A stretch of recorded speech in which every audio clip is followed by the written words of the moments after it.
Australia gave him asylum. He gave it one of its darkest days.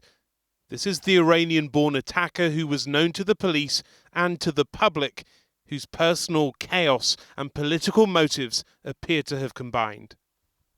I'll fight with these weapons against oppression to promote peace. He might have looked like a harmless loner as he protested outside a court, but he was here for sending poisonous letters to the families of fallen soldiers. He wanted to write to the families of British soldiers too. There were more hateful letters. This one spelt out his ideology, sent to Australia's Prime Minister and to ours. And there were more allegations. He was accused of helping to murder his ex-wife and of sexually assaulting other women.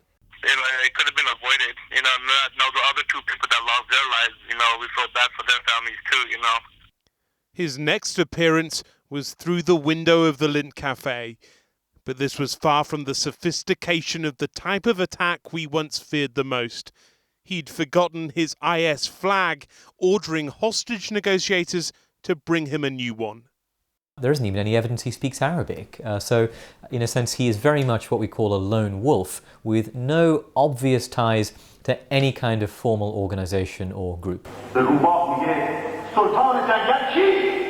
But disillusioned, disturbed or both, he is precisely the sort of self-radicalised attacker that concerns security services the most. Someone who might respond to videos like this. And I deliver this message to you, especially the people of Australia. A threat from an Australian ISIS fighter who'd identified his country as a legitimate target. The number of Australians fighting in Iraq or Syria is thought to be between 70 and 100. There are 400 personnel and 6 fighter jets from Australia's Air Force involved in airstrikes against Islamic State. And earlier this year, its government introduced new hardline anti-terror laws that ban Australians from travelling to certain conflict areas. With the backdrop so familiar, British authorities are watching closely. Well, it's obviously very concerning what's taken place, and it's a reminder, albeit on the other side of the world, but a country that's very close to all our hearts, of the threat we face from Islamist extremist terror. It was one man, one attack.